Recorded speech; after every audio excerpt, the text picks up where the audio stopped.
지금 우리 공동체는 성령의 기름을 내게도 부어주소서라는 그 주제로 신년 특별 새벽 기도회를 갖고 있습니다. 성경에 나오는 성령으로 새롭게 된 사람들, 또 성령과 함께 살아간 사람들을 같이 살펴보면서 우리에게도 동일한 성령의 기름을 부어주시기를, 그래서 성령의 능력으로 사명을 감당하는 삶을 살 수 있게 해주시기를 간구하는 시간을 갖고 있습니다. 오늘 우리가 함께 살펴볼 사람은 바로 성령의 사람 베드로입니다. 베드로는 갈릴리 어부 출신이었죠. 그는 고기를 낚는 어부였는데 예수님을 만나고 사람 낚는 어부가 되었습니다.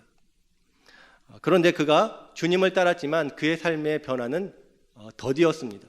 그는 여전히 혈기가 왕성했고 자기 열심으로 충만했으며 하나님의 뜻, 주님의 뜻보다는 자기의 생각으로 가득 찼던 사람입니다. 그리고 그는 예수님이 체포되셨을 때 예수님을 버리고 3번이나 예수님을 부인했습니다. 그리고 예수님께서 십자가에 달려 죽으셨을 때는 두려움에 가득 사로잡혀 문을 걸어 잠그고 숨어 있었던 사람입니다. 그런데 이렇게 혈기 충만하고 또 자기 생각으로 충만했으며 또 두려움에 가득했던 베드로가 부활하신 예수님을 만나고 또 오순절 성령의 그 기름 부으심을 받고 난 다음에는 그의 삶이 180도로 바뀐 것을 보게 됩니다. 그의 혈기는 사라졌고 또 주님의 뜻으로 충만한 자가 되었습니다. 죽음의 칼이 그의 목을 겨누고 있어도 내가 죽으면 죽으리라는 심정으로 영원한 하나님의 나라, 그 복음을 증거하는 증인의 삶을 살게 된 것을 우리는 보게 됩니다. 이 모든 변화는 바로 오순절에 약속하신 그 성령께서 바람처럼 불처럼 그에게 임하셨기 때문입니다. 오늘 본문은 이렇게 성령으로 변화된 그 베드로의 제일 처음 모습이 소개되고 있습니다. 오늘 본문은 베드로의 오순절 설교입니다. 약속하신 성령이 임하시자 제자들은 성령의 말하게 하심을 따라 각 나라 말, 그 방언으로 하나님의 큰 일을 말하게 되었습니다. 그때 다른 사람들은 크게 놀라고 당황했습니다. 그리고 또 어떤 사람들은 그들이 새술에 취했다라고 하면서 조롱하기까지 했죠. 이때 베드로는 그 사람들 앞에 서서 담대히 이렇게 외치는 것입니다. 그들이 지금 보고 있는 이것은 그들이 새술에 취한 것이 아니라 바로 하나님께서 과거에 선지자 요엘을 통해서 하셨던 그 말씀, 그 예언이 성취된 것이다 라고 말하며 예수 그리스도의 죽으심과 부활을 전하고 또 그들에게 회개하여 침례받고 이 성령을 받을 것을 설교했습니다. 이 설교로 그곳에 모인 수많은 사람들이 침례를 받고 또 그날의 신자의 수가 3,000명이나 더해지는 그런 놀라운 부흥을 경험하게 되었습니다. 이것이 바로 오늘 본문의 내용입니다. 사랑하는 여러분, 이처럼 오순절 성령 강림 사건은 예수님께서 약속하신 그 성령이 임하신 사건이며 또 하나님께서 요엘을 통해서 미리 예언하셨던 그 말씀이 성취된 사건입니다. 그리고 이 사건은 단회적으로 그때 한번 일어나고 끝난 사건이 아니라 오고 오는 세대에 하나님께서 얼마든지 부르시는 사람, 주를 믿는 사람들의 마음 가운데 지금도 찾아오시고 임하시는, 그래서 함께 하시는 사건이라는 것입니다. 그런데 사랑하는 여러분, 구약에서 예언하시고 또 예수님께서 약속하셨던 그 성령이 임하셨는데 그들에게 찾아오시고 또 임하신 그 이유가 무엇일까요? 올해 우리에게도 성령의 기름을 부어주시겠다 약속하시는데 우리에게 성령의 기름을 부어주기 원하시는 그 이유가 무엇일까요? 그 이유를 오늘 베드로의 오순절 설교 말씀을 통해서 같이 살펴보길 원합니다. 그래서 올해 우리가 성령을 사모하며 구하게 되었는데 우리가 성령을 사모하고 구하는 우리의 목적이 지금 성령을 부어주기 원하시는 주님의 의도와 얼마나 같은지를 살펴보고 또 주님의 의도에 우리의 바램을 맞출 수 있는 그런 시간이 되기를 주님의 이름으로 축원합니다. 자, 그러면 우리가 성령의 기름 부으심을 구해야 하는 이유, 우리에게 성령을 부어주시는 이유 무엇일까요? 첫 번째는 바로 우리가 더 예수 그리스도를 더욱 깊이 알고 교제하게 하도록 하기 위해서라는 것입니다.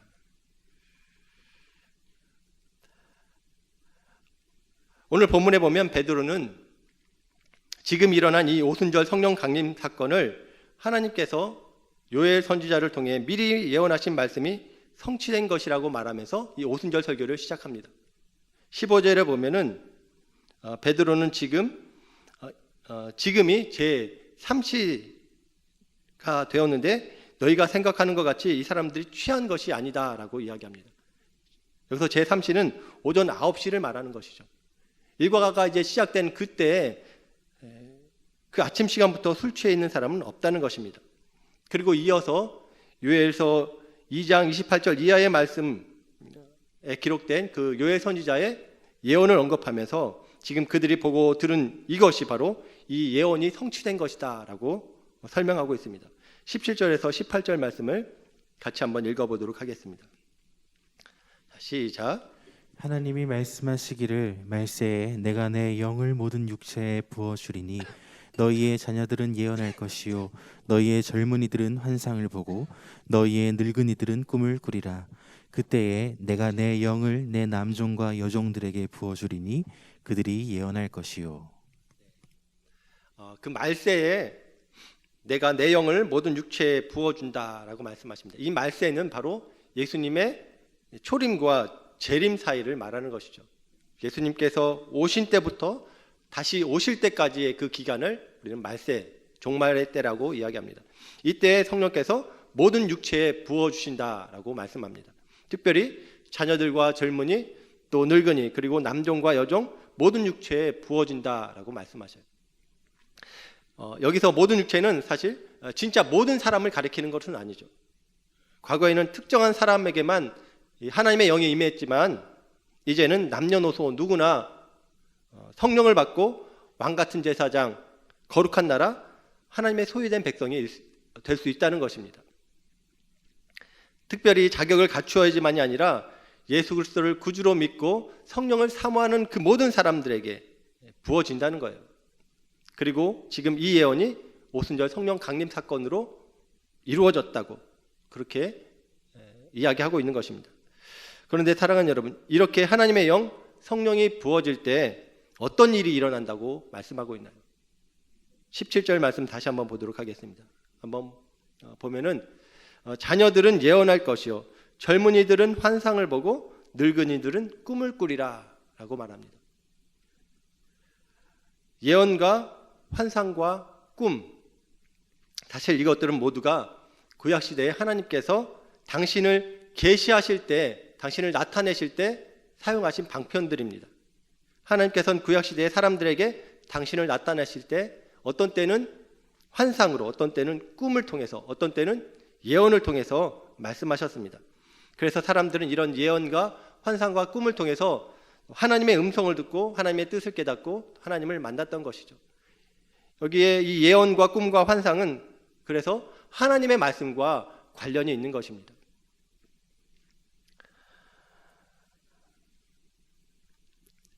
하나님의 자기 계신 말씀, 이 말씀이 곧 성경이죠.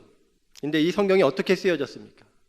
바로 하나님의 성령의 감동으로, 하나님께서 성령의 감동으로 이 성경을 기록해 하셨습니다. 이 성경을 통해 우리는 하나님이 어떤 분이신지 알고 하나님의 뜻이 무엇인지 알고 또 하나님을 만나게 되는 것이죠.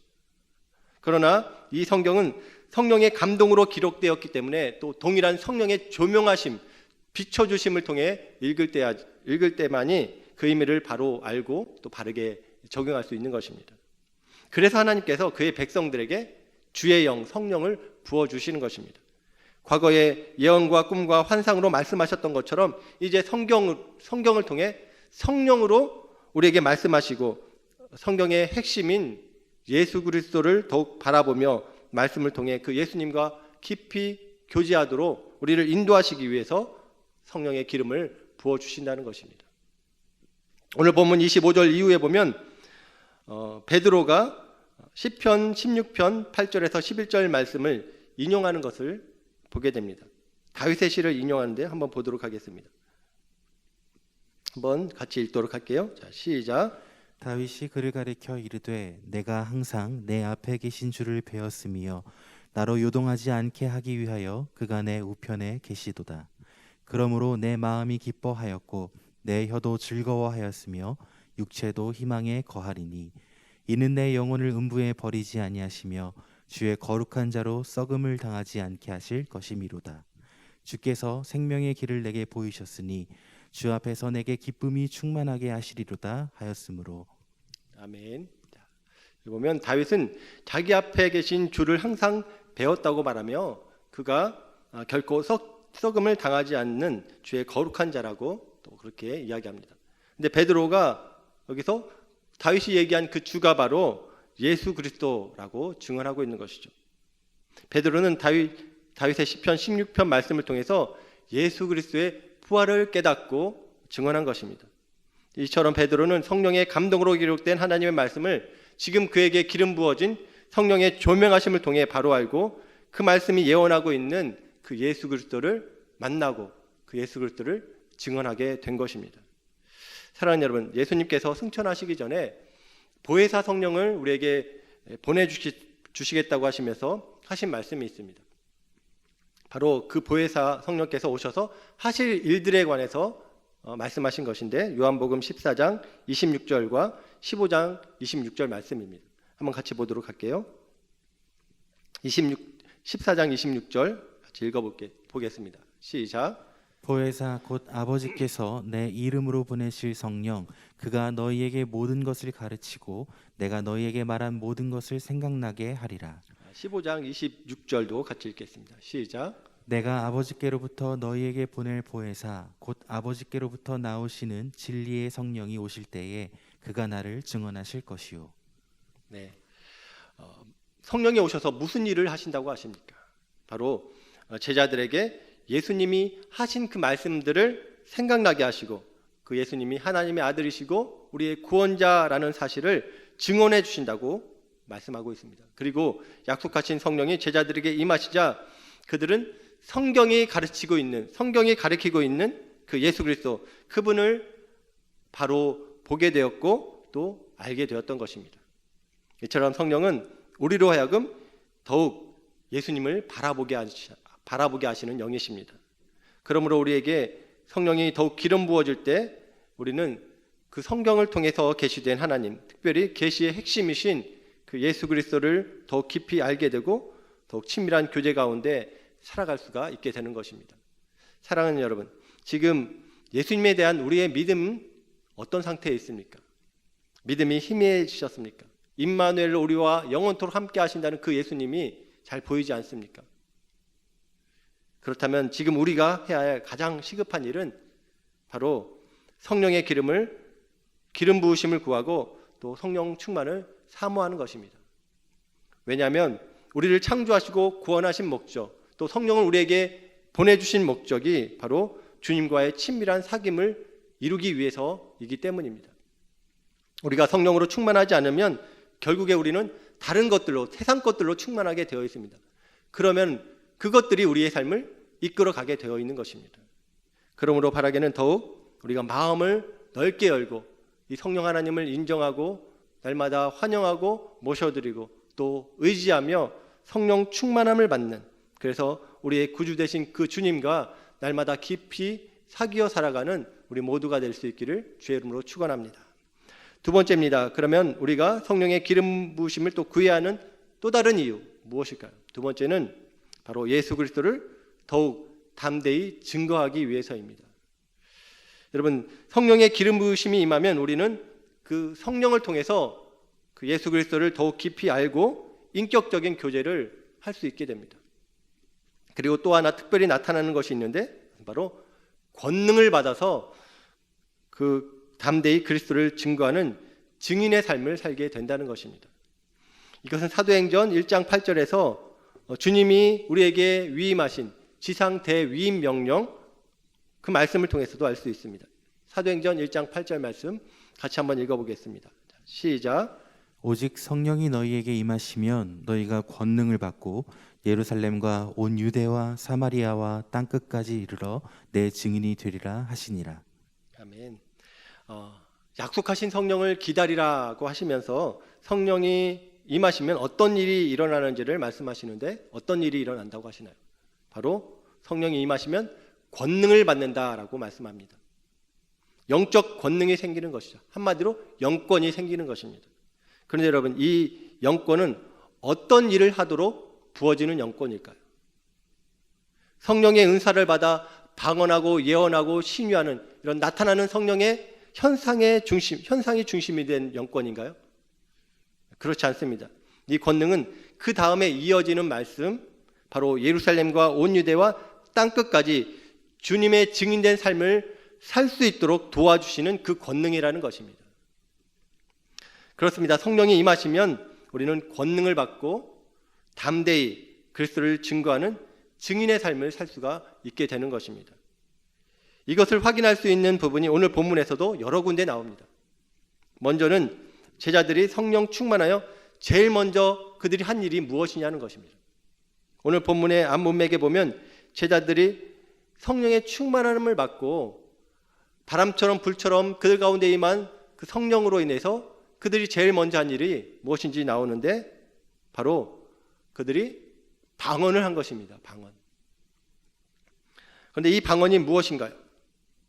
지금 우리들이 알고 있는 기도할 때 우리가 기도하는 언어, 방언이 아닙니다.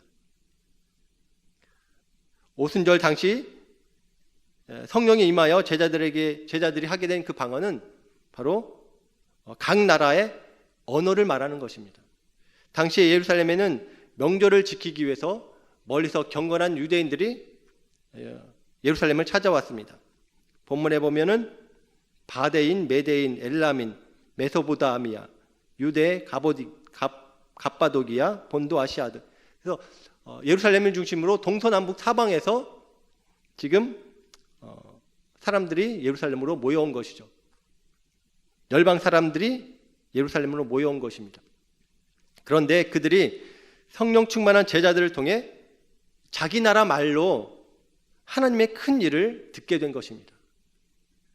이처럼 성령이 임하셔서 제자들을 통해 하신 일은 모든 나라 사람들에게 그들이 알아들을 수 있도록 각 나라 말로 하나님의 큰 일, 본문에서 11절에 보면 각 언어로 하나님의 큰 일을 말함을 듣는도다. 하나님의 큰 일을 그들이 듣게 된 것입니다. 하나님의 큰 일이 무엇입니까? 바로 하나님께서 죄인된 우리를 사랑하셔서 외아들 그 예수 그리스도를 이 땅 가운데 보내시고 우리의 죄를 대신하여 십자가에 달려 죽게 하시고 3일 만에 부활케 하심으로 그를 믿는 모든 자를 죄에서 구원하시고 하나님의 자녀 되게 하시고 영생을 주신다는 그 놀라운 복된 소식을 말한 것입니다. 바로 예수님을 증거한 것이죠. 성령이 임하셔서 제자들이 제일 처음 한 그 방언, 그것이 바로 복음을 증거하는 그 일을 한 것입니다. 또 성령이 오시면 담대히 증인의 삶을 살 수 있게 된다는 것을 확인할 수 있는 부분이 또 있는데, 바로 오늘 본문에 나오는 그 베드로의 설교의 내용입니다. 내용. 여러분, 베드로가 한 이 오순절 설교의 내용이 무엇인가요? 그것도 성령 받은 제자들이 성령의 말하게 하심을 따라 방언으로 하나님의 큰 일을 말한 것과 같은 내용이죠. 바로 그들이 십자가에 못 박아 죽인 예수 그리스도가 하나님께서 구약에서 예언하신 메시아이시며 우리의 유일한 구원자라는 사실을 증거한 것입니다. 바로 예수의 복음을 전한 것이죠. 그리고 그 설교로 어떤 일이 일어났는가? 바로 베드로의 설교로 3,000명이나 되는 사람들이 예수 그리스도를 구주와 주인으로 영접하고 또 침례를 받는 일이 생겼습니다. 성령이 임하시자 제자들이 담대히 복음을 전해 초대교회에 구원받는 자들이 폭발적으로 일어나는 그런 놀라운 부흥이 일어나게 된 것이죠. 바로 오늘 본문 2장 21절에 요엘이 예언했던 그 말씀이 성취된 것입니다. 21절, 누구든지 주의 이름을 부르는 자는 구원을 받으리라. 이 말씀이 성취된 것이죠. 여기 주의 이름이 무엇입니까? 바로 예수님의 이름이죠. 예수님의 이름의 뜻이 무엇인가요? 자기 백성을 그들의 죄에서 구원할 자입니다. 예수라는 이름을 부른다는 것은 그분을 믿고 의지한다는 것입니다. 그럴 때 구원받는 은혜를 주시는 것이죠. 그런데 그런 은혜가 임한 것입니다. 그런데 사랑하는 여러분, 이런 구원의 은혜가 누구든지 주의 이름을 부르는 자는 구원을 받으리라고 했는데, 이 누구든지에게 임하기 위해서는 우리는 로마서 10장 14절 말씀을 꼭 기억해야 됩니다. 그런즉 저희가 믿지 아니하는 일을 어찌 부르리요? 듣지 못한 일을 어찌 믿으리요? 전파하는 자가 없이 어찌 들으리요? 그렇습니다. 예수의 이름 믿지 않으면 부를 수 없는 이름입니다.